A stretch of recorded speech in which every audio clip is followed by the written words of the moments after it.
One of the biggest, best games of the non-conference slate this year, Miami at Florida week 1.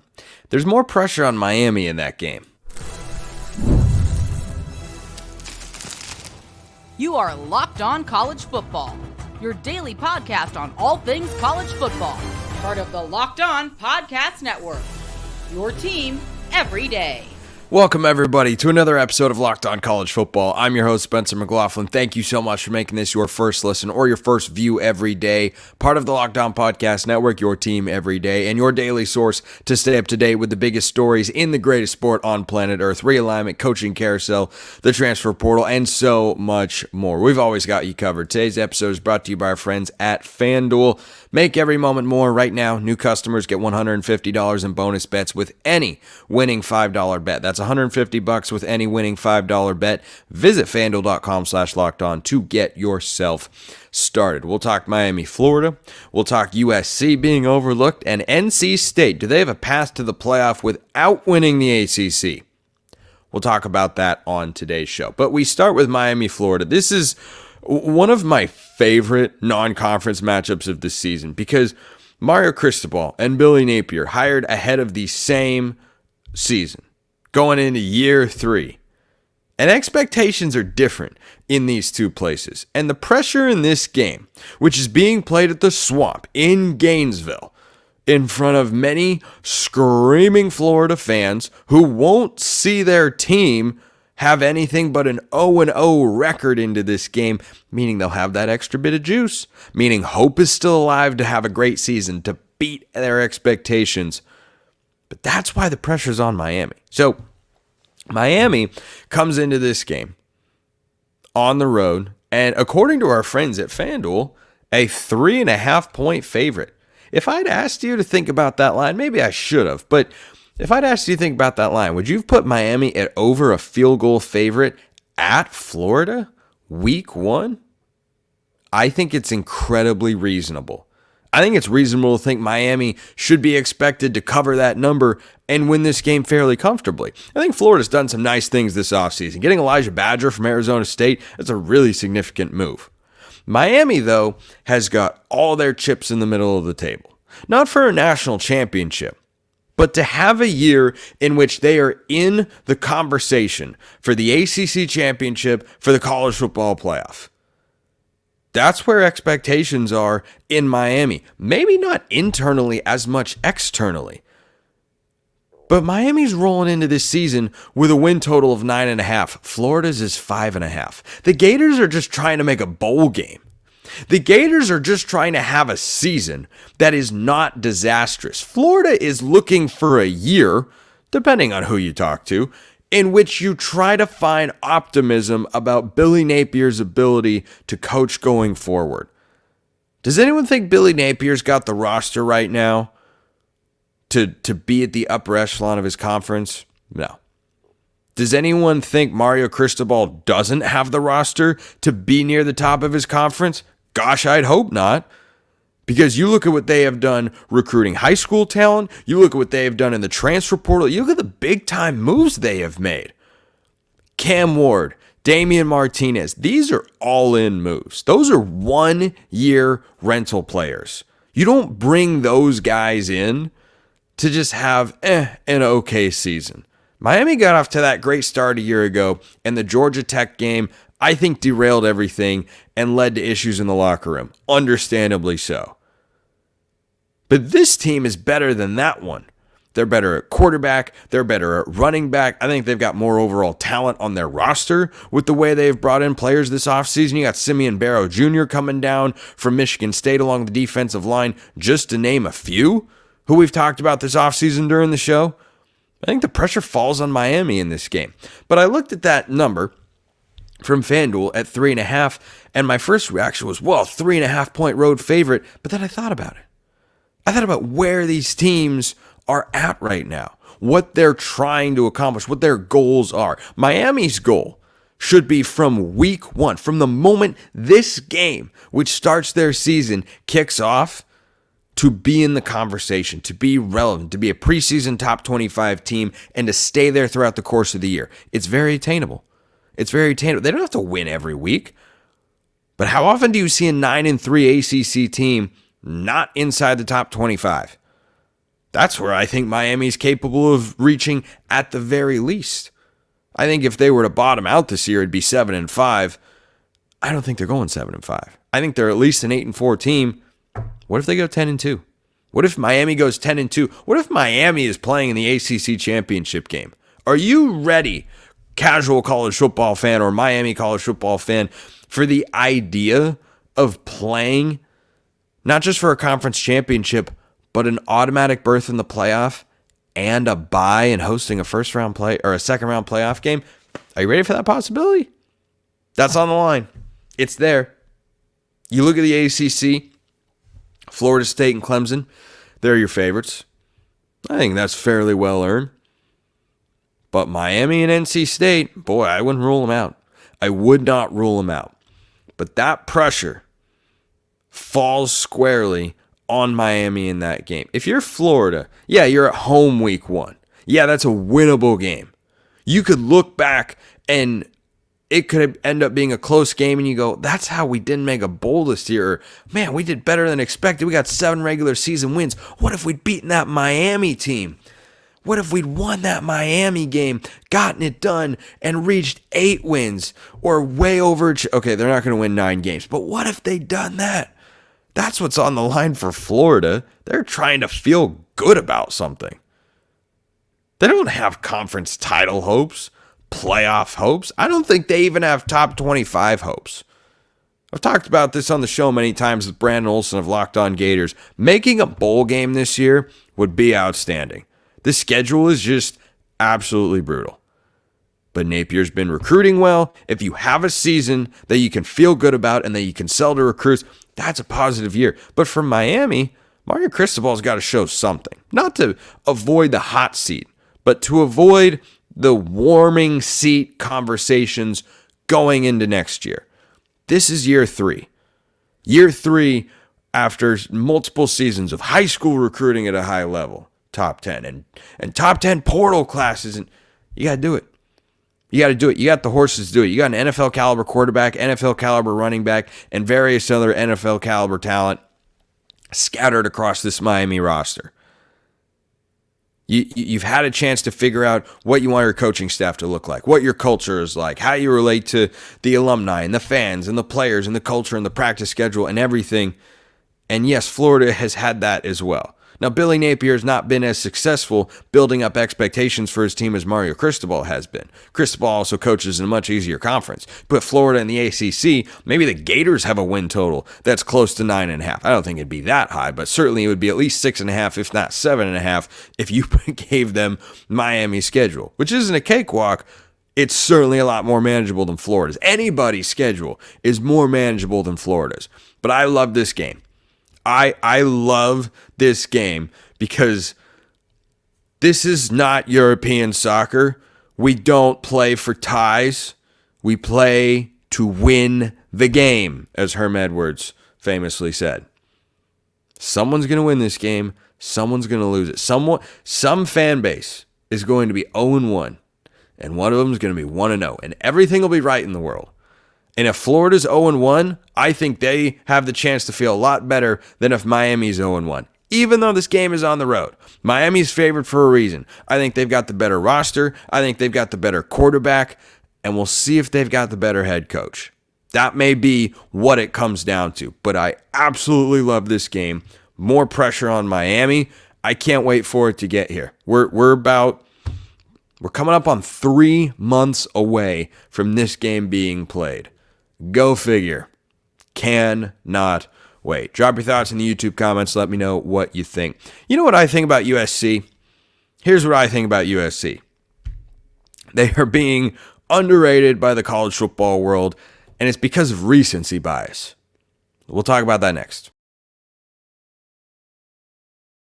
Let's talk about FanDuel. It's winner take all time in the NBA and NHL, and FanDuel is giving you a shot to bring home a big win of your own. Right now, new customers get $150 in bonus bets with any winning $5 bet. That's $150 to bet on spreads, money lines, player props, and more. You can get your college football gambling fix as well. Here's what they've got at FanDuel. Everything your heart desires, frankly. Win totals, Make the playoff, miss the playoff, conference championship odds, national championship odds, Heisman odds, individual games, everything you could possibly want. It's all over there. Go check it out. Even if you're not trying to gamble, there's just a lot of stuff. There's a lot of stuff to look at, a lot of information over there. Colorado minus 8.5 against North Dakota State. Is that a trap game? I don't know. Maybe I'll talk about that on an upcoming episode of the show. Visit FanDuel.com/lockedon. Make every playoff shot count. FanDuel.com/lockedon. FanDuel, America's #1 sportsbook and our official sportsbook sponsor here at the Locked On Network. You know what recency bias is? I imagine you do. It's pretty self-explanatory. You get caught up in what's happening now, and you allow that to shape your perception or opinion of someone or something that has a long track record. And this is what has happened with Lincoln Riley. If you peruse a variety of mediums, Lincoln Riley, I don't think, is thought of incredibly highly right now, which is strange. Allow me to read to you his win totals as a head football coach in college football. Why don't we exclude the COVID year? I mean, he went 9-2, but that was a weird season. Here's what Lincoln Riley has done. 12-2, 12-2, 12-2, 10-2, 11-3, 8-5. There are certain vocal college football fans out there, perhaps in the comment section, who would lead you to believe that Lincoln Riley is just no good as a coach.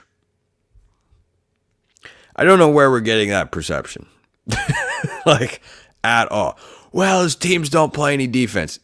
You know who they hired this offseason, right? A guy who is just the defensive coordinator of a head coach who also does not give a rip about defense. That's Chip Kelly, who turned them into a defensively led team.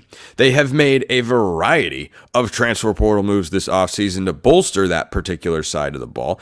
I don't expect them to be elite.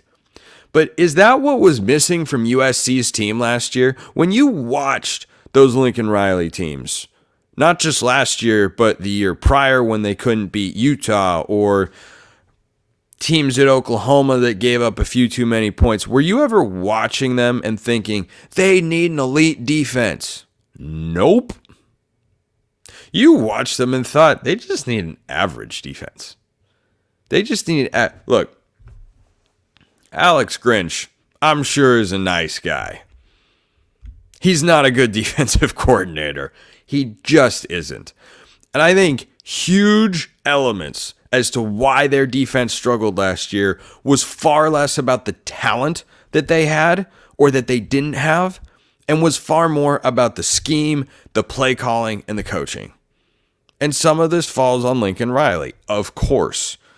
And USC fans, I'm sure, are tired of hearing about the Alex Grinch defenses. Well, you don't have to hear about them anymore.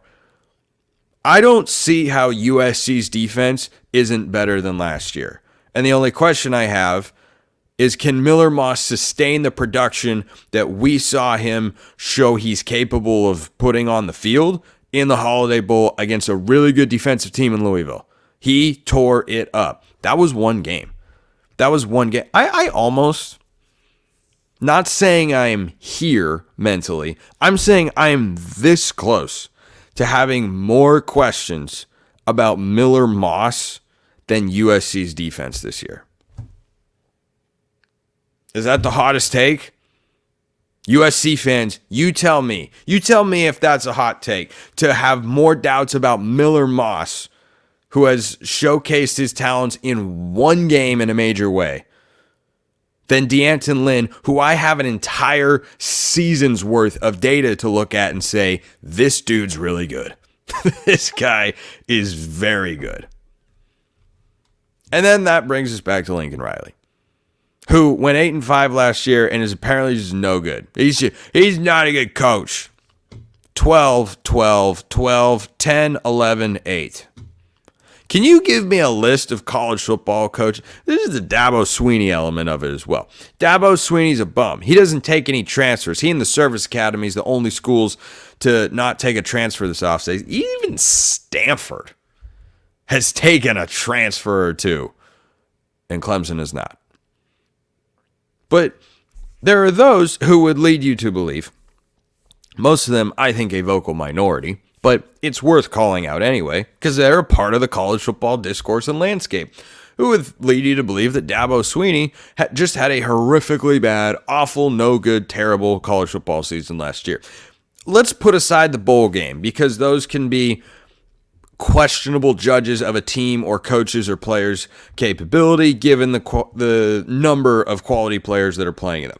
I still think it's a pretty solid metric overall. But is it perfect? No, it's not. Dabo Swinney was 8-4 last year. 8-4. When 8-4 is a down year, you know how good you are? Very good. Very, very good. Remember, the year prior, Clemson was playing in a New Year's Six game. That's where they were. Those are the down years for Dabo Swinney. New Year's Six game, 9-4 season. Oh, by the way, they were 0-2 in overtime games last year. 0-2. 0-2. That's not that far away from being 2-0. People talk about one-possession games most often when discussing Nebraska because, well, they are the kings of one-possession games and losing them. But that's part of the reason I feel really good about Nebraska going into this year. I think they're going to be an 8-win team. Dylan Raiola is going to be better, I think, at quarterback than what they had a season ago. Jeff Sims was not the answer. They had a smorgasbord of guys, and yeah, it didn't go very well. I think Raiola will give them some level of stability. He'll make freshman mistakes, but that was a 5-win Nebraska team. They lost more close games, and the quarterback play was a big reason for it. Yeah, that's going to be worth a couple wins. It just is. So I think for, guys like that, Dabo Swinney and Lincoln Riley, you set the bar so high, and then you just get to this point where if you don't meet that bar every single year, you're no good. You're not a good coach. Like, Lincoln Riley couldn't beat Kyle Whittingham. This is an objective fact over the last couple of years. Kyle Whittingham is one of the best coaches in all of college football. Schools around the country have been trying to poach him away from Utah for a long, long time. He just doesn't want to leave. He likes it there. There are a lot of things to like. I live in Utah. It's a wonderful state. There are a lot of things to like about that area. And Whit clearly likes it there. But holding that over Lincoln Riley's head and saying, well, he can't even beat Kyle Whittingham. Wait. You can't beat one of the best pound-for-pound coaches in college football 3 years in a row, or 3 meetings in a row, and I'm supposed to think that makes you terrible? That makes you bad? Dan Lanning couldn't beat Kalen DeBoer 3 times in a row. He lost by 3 points. Do I think Dan Lanning's a bad coach? No. No, I'm going to go with no on that one. And remember, as Josh Pate often points out, someone who I'm a fan of in the college football content creation space, there is a difference between can't and hasn't. There was a point in time in which Kirby Smart had not beaten Nick Saban at Alabama. Does that mean he couldn't? No, we of course know that's not the case. Well, he can't do that. We'll see if a Lincoln Riley coach team can actually be improved defensively. That remains to be seen. I just think he's made a home run hire here, and they're going to have good personnel. And if you looked at the recruiting rankings for USC's defense over the last several years and their composite talent, do you think that's where they were lacking? Do you really think that's where USC was lacking? I don't think they hit their ceiling recruiting over the last couple of years with Lincoln Riley at the helm. They have not. They absolutely have not. But are they some talent-deprived team without starting capable players? No, I don't think so. So I get really annoyed at this recency bias. And I just want to point this out in the context of USC is a 6.5-point underdog in their game against LSU, which is at a neutral site in Las Vegas. Opening weekend. I believe it's being played on a Sunday. Look, I think LSU's done some nice things this offseason. They have not had a perfect offseason. They wanted to make more additions along the defensive line. And they didn't. They didn't get guys like Dominic Williams. And Caroline Fenton of Locked On LSU has been on this show talking about how, yeah, that's still a need. That's still something they're capable of improving. 6.5 points on a neutral site when that should be more USC fans at Allegiant Stadium than LSU fans. That feels disrespectful to me. That feels I would take USC plus 6.5 in that game every day in the week and twice on Sunday. So wanted to air that take out there. That felt like a good take to air. Bet on a guy who has gone 12, 12, 12, 10, 11, 8 in his win totals. He's never had a losing record in conference play, by the way. I don't anticipate that starting this season. NC State. Gosh, I like what they have done this offseason. They've done a lot of really, really good things. Can they get to the playoff without winning the ACC? I'll talk about that next.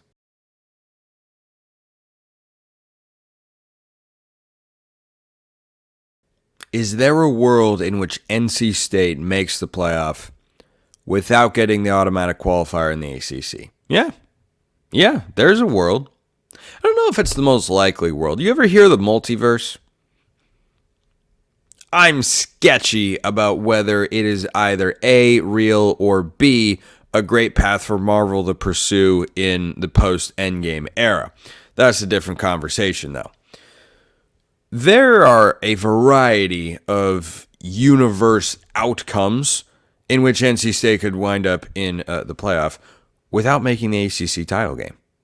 If they were to go 10-2 with losses to, say, I don't know, a Clemson, for instance, who they have to play on the road on September 21st, and somebody else, they stumble against like a Duke or a Georgia Tech or a Wake Forest maybe. Spencer, how could they then get into the playoff? I'll tell you how. September 7th against Tennessee. That game is being played in Charlotte, North Carolina. Neutral site game, I believe. And it's funny, when you go, no disrespect to Western Carolina here, but a little bit here from the NC State website. You go and look at their schedule. They've got a countdown to the Tennessee game. It's not their first game of the year. Western Carolina is. But why are you mentioning Western Carolina, Spencer? Because NC State is going to have the opportunity to have a tune-up, if you will. They'll kind of get loose. They'll kind of work out the kinks against Western Carolina. Then they'll play that game against Tennessee. I fully expect Tennessee to be a really good football team this year. And if you're NC State and you start your non-conference 3-0, beating Western Carolina, Tennessee in the Dukes Mayo Classic, and then Louisiana Tech at home, who they should handle no problem, I think you could lose to a Clemson and perhaps a good or decent, respectable, like Georgia Tech, Duke, Cal, somebody like that, right? Cal cross-country trip on the road. Bears have had a really nice offseason in the transfer portal. That 10-2 team can backdoor the way into the playoff. Now, can they get there easily? Is it something that's readily attainable? No, it certainly is not. However, if you have that win against Tennessee, I think that is a win that could look better and better over time. This is going to be one of the biggest non-conference games in terms of the playoff for anybody, because NC State and Tennessee are both teams that have a path to the playoff. Tennessee could get in the college football playoff without winning the SEC. I think the SEC is getting in at least 3, probably 4, maximum 5, but 3 to 4 teams from the SEC feels like the right number. The 2 teams that play in Atlanta for the SEC title game, the third best team in the conference, which could very well be Tennessee, and another team, if they're sitting at 10-2, it's possible. But if you're a double-digit win team in any of the power conferences, there will be a conversation.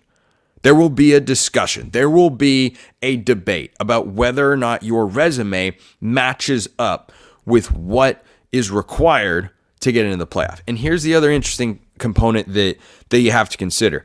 We do not know how the College Football Playoff Committee is going to evaluate teams in the 12-team era. We haven't seen it yet.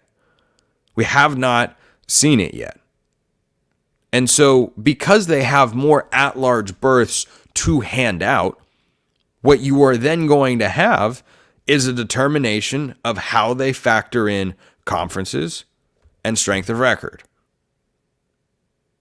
Because you are not where your record says you are all the time. Sometimes you are to the committee, and sometimes you're not. And that subjective nature that everyone got really peeved about in the 4-team era, and we need to make a change, it's just going to rear its head once again in the 12-team era.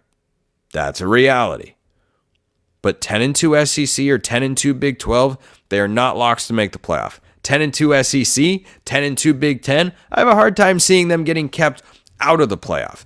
But if NC State were to beat Tennessee, lose at Clemson, and lose one other game, and so you'd have 2 ACC losses, don't make the conference title game, and say Clemson gets there to play, Miami or Florida State who have one loss, and you're just kind of sitting there. Look, it's not the strongest schedule in the world, but a win against Tennessee could hold up over time. It could look really good as time goes on. And so if you're the committee assessing a 10-win NC State team with a win over, top 15 maybe, Tennessee, and then maybe you've got, a close loss against top 10 Clemson, who's playing in the ACC title game, boy, that looked pretty good. We have seen on several occasions the committee value the type of loss you have. And maybe you got a crazy loss. Maybe you've got, to Clemson or anybody else. But 10-2, I'm just saying, it's possible. But the Tennessee game has to be won. A 10-2 game in which the Tennessee is lost, the Tennessee game is a loss. I don't see that getting into the college football playoff. However, it might get you into the ACC Championship game, because if you're 10-2, but one of your losses is to Tennessee, that means you probably only have one loss. That means you would only have one loss in conference play. That's probably getting you to the ACC Championship game. But if you're in there at 10-2, you probably have to win that game to make the playoff. 10-3 ACC. Oh boy, I don't know if I can see it. I do not know if I can see the committee putting a 3-loss ACC non-conference champion into the playoff. That'd be a pretty tough sell. But 10-2 in the Big 12 of the ACC, you're going to get a look. You're absolutely going to get a look. You might need other things to break your way. You might need a certain team to lose. You might need an upset to be pulled. But guess what? Here's something that I've talked about before during college football seasons. Help is often given to those who hold their own. Think about Ohio State a couple of years ago. They made the playoff. How did they make the playoff? Not by winning a game. They lost to Michigan. They were 11-1. They were not playing for a Big Ten championship because the Big Ten had divisions, and I'm glad those are gone because they're completely and utterly ridiculous. The same logic should apply to automatic conference berths, but hey, that makes too much sense.